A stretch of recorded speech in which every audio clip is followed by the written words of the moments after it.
Hello viewers, আসসালামু আলাইকুম। আজকে একটি নতুন ভিডিও নিয়ে হাজির হয়ে গেলাম। আজকে আমরা দেশে চলে যাচ্ছি, আমাদের দেশের বাড়িতে ঢাকা থেকে। তাই আমার ভাই আসছে আমাদেরকে বাসে উঠিয়ে দিতে। ঢাকার তেমন সব জায়গা আমি চিনি না, তাই আমার ভাই আমাদের সাথে আসছে। আমাদেরকে বাস স্ট্যান্ড অটোতে করে নিয়ে আসলো। সেখান থেকে আমাদের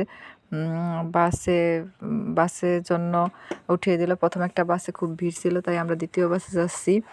এসে দেখি ওই বাসটা পূর্ণ ভরে গেছে, তাই আমাদের পরের বাসটিতে আমরা যাব।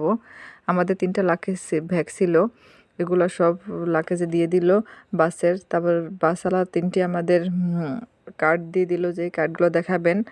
তারপর ভাইয়া আমাদের বাচ্চাদের জন্য আমার ভাই চকলেট, বিস্কিট আর আপনার কেক দিয়ে গেল, যে ওরা যাওয়ার পথে যদি কিছু খায়।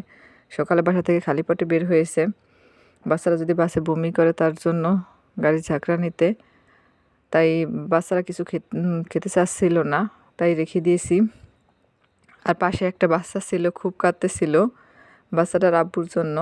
বাচ্চাটা আব্বু বোধহয় ঢাকা চাকরি করে কোনো, ওরা বোধহয় ঢাকায় বেড়াতে এসেছিল, তাই ওদের দিয়ে চলে গেছে। তা বাচ্চাটা খুব কান্না করতেছিল। আর আমরা যাচ্ছিলাম, ঢাকা থেকে যখন বের হয়েছি তখন আকাশটা পরিষ্কার ছিল, কিন্তু যখনই আমরা পদ্মা সেতুর কাছাকাছি এলাম খুব কুয়াশাচ্ছন্ন, কিছুই দেখা যাচ্ছিল না চারদিক। দেখতেই পাচ্ছেন কীরকম কুয়াশা। তারপর আমাদের আস্তে আস্তে 2-3 ঘন্টা সময় লেগে গেল।